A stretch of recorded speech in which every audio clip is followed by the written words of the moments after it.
Hello and welcome live from Channels Television's global headquarters in Lagos, Nigeria. You're watching Newsroom series. I'm Dominic Iwiwa, and today our focus will be on the southeastern region. But before we get into that, let's have a snippet of our top stories making the rounds at the moment. A federal high court sitting in Abuja has granted an application filed by the Department of State Services, DSS, to expedite proceedings in the trial of the suspected mastermind of the August 26, 2011 bombing of the United Nations building in Abuja, Khalid al-Barawi, and 4 others. The DSS, through its counsel, Mr. Alex Izion, had moved the application for accelerated hearing on the ground that the service is prepared to ensure that the case is determined in a timely manner. In the application, which was not opposed by counsels to the defendants, parties will be allowed to watch video recordings presented by the DSS to prove that the extrajudicial statements made by the defendants was done voluntarily, as against the claim of some of the defendants. They are to return to the court on the 23rd and 24th of October for continuation of trial within trial. Al-Barawi's trial had begun shortly after his arrest in 2016 in Lokoja. However, several legal and administrative issues stalled the trial. He is believed to be a founding member of Jamaat Ahal as Sunnah lead Dawa Wal Jihad, the Boko Haram Islamist terror group, before he became the leader of the breakaway faction, Jamaat Ansarul Muslimi fi Bilwadi, Sudan. The Nigerian Safety Investigation Bureau has indicted an Air Peace pilot and co-pilot for taking hard drugs and alcohol. The accident investigators tested the crew for the substances after the aircraft they flew was involved in a runway incursion at the Port Harcourt International Airport on July 13. This was contained in the preliminary report signed by the Director of Public Affairs and Family Assistance at the Nigerian Safety Investigation Bureau, Mrs. Bimbo Oladeji, which Channels TV obtained from its website. On July 13th, an Air Peace aircraft had a runway incursion after landing at the Port Harcourt International Airport. The aircraft veered off the runway without any damage.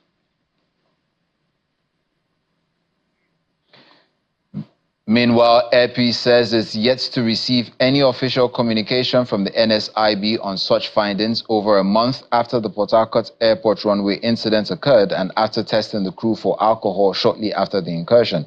The airline says it frequently conducts tests on the crew as it observes a strict alcohol use policy, more stringent than the 8-hour rule and strictly non-use for substances.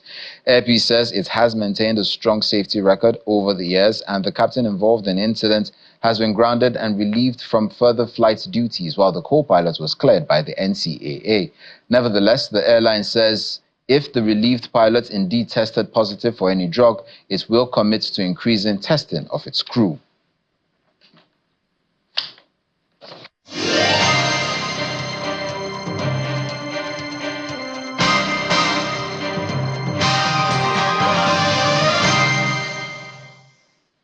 We start off in Abia State, where the state's governor, Dr. Alex Oti, is assuring residents that the State Security Trust Fund will be managed with transparency and full accountability.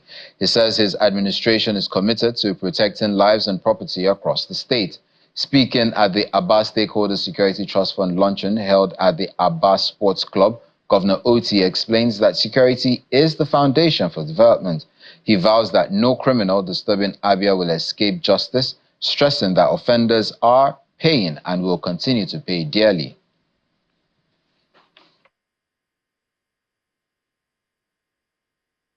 One thing, like Nkole has said, is that every kobo of this money will be judiciously used and accounted for. Not one dime will be missing. Security is at the heart of everything we are doing. And we don't talk too much or so much about it. We don't talk too much anyway. How much more on the issue of security? But our attention on security is critical. Because if we do everything and there are security breaches, then everything we have done would have failed. So sometimes we don't sleep so that you can sleep with your 2 eyes closed. We are also very intentional about it. If you commit any crime, we will get you. Staying in Abia State, the state's government is seeking UNESCO recognition for its historic and cultural sites. The Alex Oti-led administration says it is ready to partner with the Federal Ministry of Arts, Culture, Tourism and the Creative Economy to achieve this goal. Among the sites listed are the famous Ojukwu Bunker and the National War Museum. Speaking to journalists in Umuahia, the Commissioner for Arts, Culture and Creative Economy, Matthew Ekuribe, explains that Abia has at least 55 untapped tourist sites. He says the government is working to promote them globally through platforms such as the AR Linda Ikeji Festival, which makes it return this September.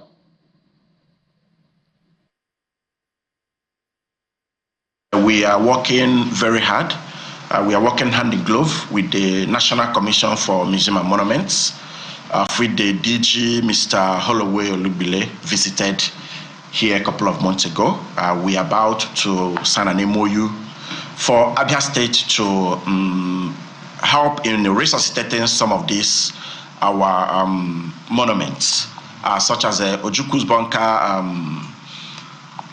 the National War Museum. We also have so many other ones recognized by the National Commission for Museum and Monument and the Ministry of Arts, Culture, Tourism and Creative Economy at the federal level. We have a lot in Abia State.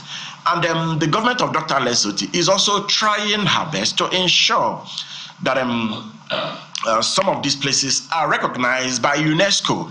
We are trying to have 1, 2, 3 UNESCO World Heritage sites before the end of this administration. And we are also working on making Aba a creative city. The Ikeji Festival is an annual festival which the arrows all over the world embark upon to herald the end of a harvest year and to thank God.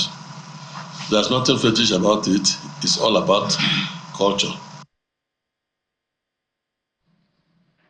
And now to agriculture. The Abia State government has directed the All Farmers Association of Nigeria Abia State chapter to conduct a full audit of its activities. The move comes amid allegations of poor accountability and administrative lapses within the association. The Chief of Staff to the Governor, Pastor Caleb Ajagwa, gave the directive while addressing executives and members of the factional groups. He stressed the need for AFAN to resolve its internal issues and chart a clear way forward for farmers in the state.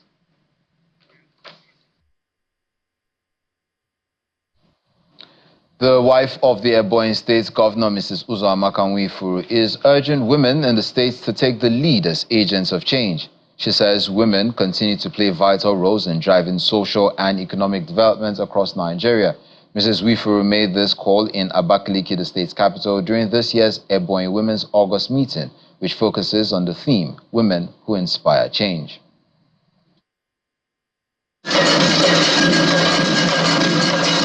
This is the grand finale of the 2025 Ebonyi Women's August meeting, held at the Ecumenical Center in Abakaliki, the Ebonyi State capital. The event highlights the power of women as true agents of change.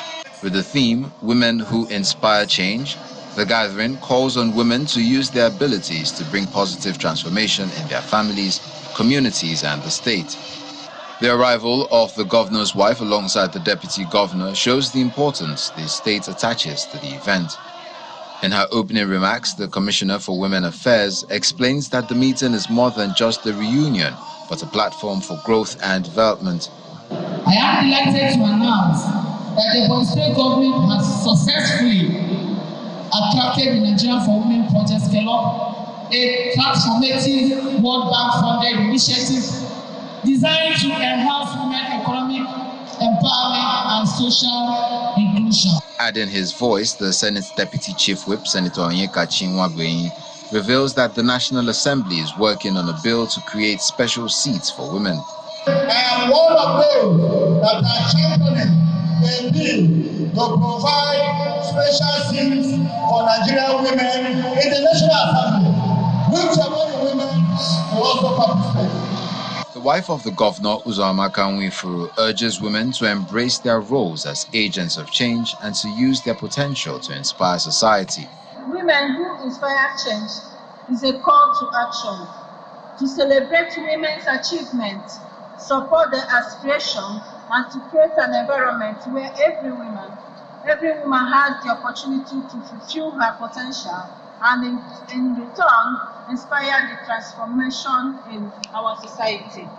By uplifting women, we are not just acknowledging their contribution, we are investing in a more just, inclusive, and a prosperous future for all. The Deputy Governor, Patricia Obila, commends the women for their contributions and solidarity to the present administration. As we are celebrating what we have said, a woman who inspires changes. And when women are the ambassadors of change, we have done a lot. We have done out, we have done it. And we continue to have and inspire actions to other people. The highlight of the event includes the distribution of wheelchairs to persons with disabilities and scholarships to deserving beneficiaries.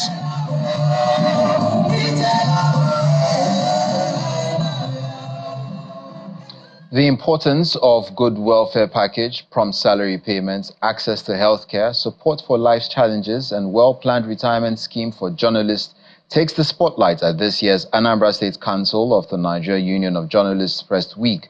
The event, which holds at the International Convention Center in Awka, highlights calls for better working conditions to strengthen the profession. At the closing session, the state's Deputy Governor, Dr. Ahiajoku, urges journalists to remain committed to professionalism and credibility in their work, even as social media continues to influence the media landscape. It is the grand finale of the Anambra State Council of the Nigerian Union of Journalists Press Week at the International Convention Center, Awka. The event celebrates Anambra journalists and excellence of the profession. This year's theme is the media in our state, Anambra, reportage in election year. Speakers remind journalists of their critical role in ensuring professional coverage as the state prepares for the next election. Through what you are supposed to do to promote good governance. Not that people attack the government, but I think in Anambra, I think the NUJ is doing a great job to support the government. The Deputy Governor of Anambra State, Dr. Ahiajoku, says the Professor Chukwuma Soludo-led administration will continue to support journalists and their development. When you append your signature to whatever report you're giving, it becomes a working document. That's only you, because you're responsible for your acts. You're responsible for, in this your profession, you're responsible for your successes, and you must also be responsible for your failures. In recognition of outstanding contributions, the NUJ honors individuals who have made remarkable impact in the state. Among the awardees is the General Manager of the Anambra State Bureau of Public Procurement, Mr. Ahiajoku Izobi, who receives the NUJ 2025 Anambra Man of the Year Award. The Press Week activities end with a Thanksgiving service at the Church of the Holy Spirit, Paul University, Awka. The chairman of the Anambra NUJ, Emeka Odogu, appeals for better welfare and improved living conditions for journalists in the state. We encourage all organizations to ensure that journalists are paid, that the remunerations of journalists are taken care of. If you don't have the resources to open a media house, don't open. If you must open a media house, make sure that there are considerations for the welfare of journalists. The Anambra NUJ Press Week closes on a note of celebration and reflection, honoring excellence, reaffirming the vital role of journalists in democracy, and renewing calls for better welfare for media professionals. For more on infrastructural development in Anambra State, the Commissioner for Works, Anambra State, Mr. Ifeanyi Okowa, joins us from Awka, the state's capital. Thank you for joining us.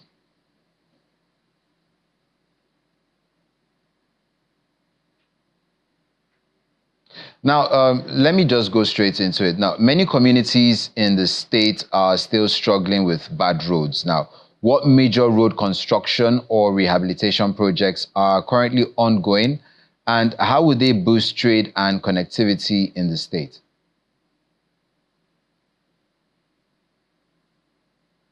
Thank you very much. In Anambra State, road is no longer a problem because the hinterland of Oka North from Amansi, Ebenebe, Ubenubenu to Obomemili, there is a third road. Before it used to be 3 hours, 2 hours drive, but now it's 10 minutes, 20 minutes drive. The same thing is happening across board, and some of the federal roads are ongoing in construction. Even from Amansi to Ufuma, through Ndikwenu, is also a big asset. Road is no longer a major problem, but there are still places that roads are needed, and I think the current government is working on those areas. Okay, now, how are the state's infrastructure investments, especially in roads, bridges, and drainage systems, helping to attract investors and create job opportunities for residents of Anambra State? Let me take, for instance, the area of Isuanyocha, Urum, even Amanuke, in Okanot government area. Before now, there are no traffics on the roads to that area. But now, there is a place they call White Junction. If you come out in the morning between 7 o'clock and 8 o'clock, you will not access that road because of so many people coming out from the hinterland, because people are now living in that area to come up to the city and go back to the hinterland. And because of that, there are industries, little cottage industries like pure water industry, bread industry, even big industry like iron melting and so many other industries have sprung up from that area. It shows that the road the access road is a very big plus to investors' friendliness in the economy. Your ministry ensuring that rural areas are not left behind in terms of infrastructure development, especially since they are key to agriculture and local commerce within the state and in the southeast as a whole? I don't understand. What do you say? I said, how is your ministry ensuring that rural areas are not left behind? Some of those inner cities or inner settlements within Anambra State, that they are carried along, they're not ignored in this infrastructure development, since they are the agriculture and commerce hubs. Which ministry? The ministry, Which ministry? Come again, I didn't hear you. Your Ministry of Works, Ministry of Works. Yeah, Ministry of Works, Ministry of Works. Yes, Ministry of Works. I'm not the Commissioner for Works in Anambra State. I'm just the Chairman of NUJ, Nigeria Union of Journalists in Anambra State. I may not be in the best position to talk about that. Okay, so now how is NUJ helping with the government's plan to ensure development in the state, especially with roads and connectivity? The duty of a journalist is to watch the executive, legislature, and judiciary. And as moral barometers in the society, as watchdogs in the society, we are doing our best by bringing the views of people in the hinterland to the people that are in the leadership and people that are in either be it the executive, be it the judiciary, be it the legislature. It's the duty as the watchdog of society to bring up issues that will enhance development. So we have in the last 4 years trying to bring up issues that will enhance development of the state to those who it is their responsibility to tackle. And I believe they are hearing us loud and clear and are focusing on those areas to make sure that there is better governance, better state, and better humanity.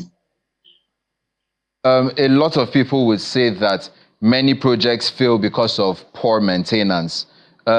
As the chairman of NUJ, what plans are in place to ensure that better awareness and education is given to citizens on road infrastructure maintenance, and to ensure that the durability of these roads stay for a long time?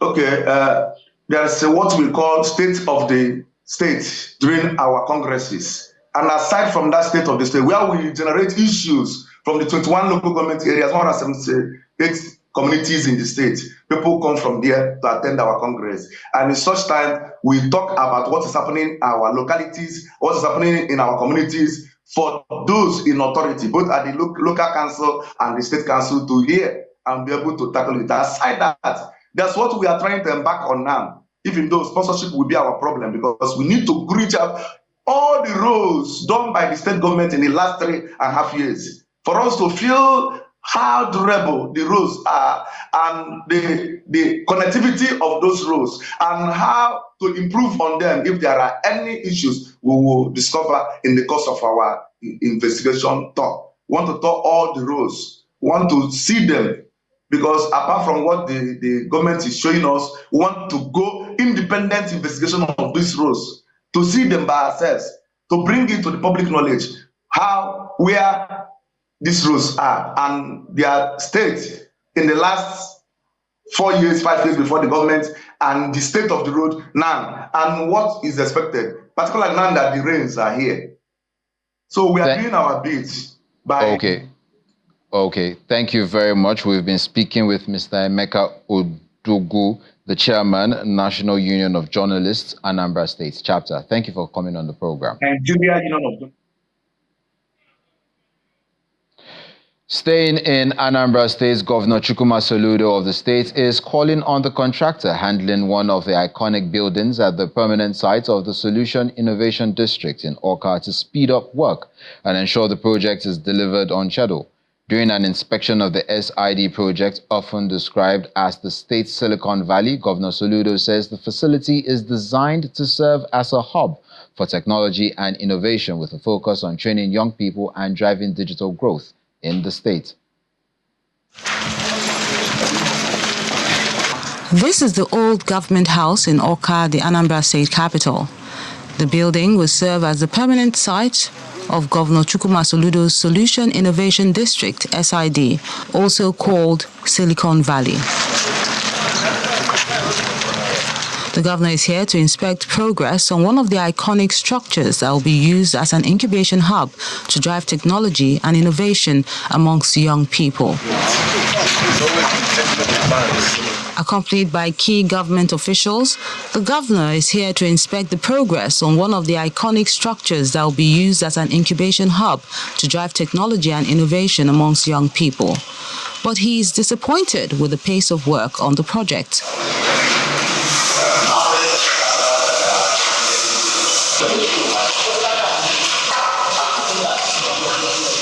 That's all manner of Devdem Tower, still not finished. This one too. Look at where it is, and it's been like this for about 5 months. Just not very happy, and like I said, my intent is to terminate this project today. What is that name of the company? Dutum? I want to terminate it today, and the commissioner says it's on his way.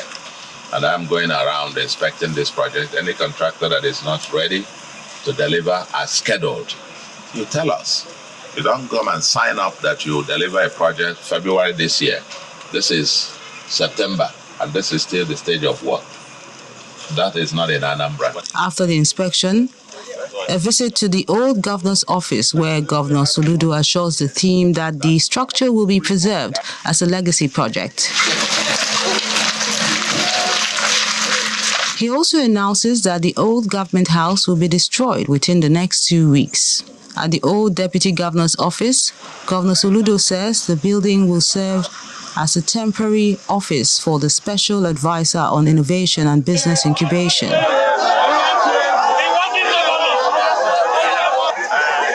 The Special Advisor, Chinwe Okoli, describes the facility as a game changer that will shape a technology-driven society. So what this will become is a hotbed for innovation, a hotbed for technology, a home for startups. Not just startups in Anambra, but startups that want to relocate and come and locate in Anambra State. High-tech companies, both software, hardware, The whole idea is that in the next few years, once you talk about technology in Africa, you can't but mention the Solution Innovation District. The old government house is set for transformation into a hub of innovation and technology, marking a bold step in Governor Soludo's vision to build a knowledge-driven Anambra state. The President General of Ohaneze Ndigbo Worldwide, John Azutambata, has endorsed the 2025 Ahiajoku lecture scheduled to hold in Imo State on September 25, 2025. Mr. Azutambata gave the endorsement when the 2025 Ahiajoku Planning Committee, led by the Director General of the Ahiajoku Center, Ray Emeana, paid him a courtesy visit at the Ohaneze Ndigbo Secretariat in Enugu, the Enugu State's capital. While pledging the full cooperation of the Apex Igbo socio-cultural body, he disclosed that his administration had instituted professional endowment chairs in universities to advance research in Igbo history, tradition, and language initiatives. He said aligned with the ideals of the Ahiajoku lecture. It's an Igbo project. We started in 1979 under the government of late Sam Vatefulu, who, with his peers and police at that time, thought that it was important to have a forum, a platform of gathering of Igbo, particularly going to intellectuals, to engage in scholarly research about what is the ability of Igbo. Who are we? What is unique about it? How best can we project what we have, the best values of Igbo? So the purpose of the development of the Igbo, the world, the Igbo thought, Igbo unity.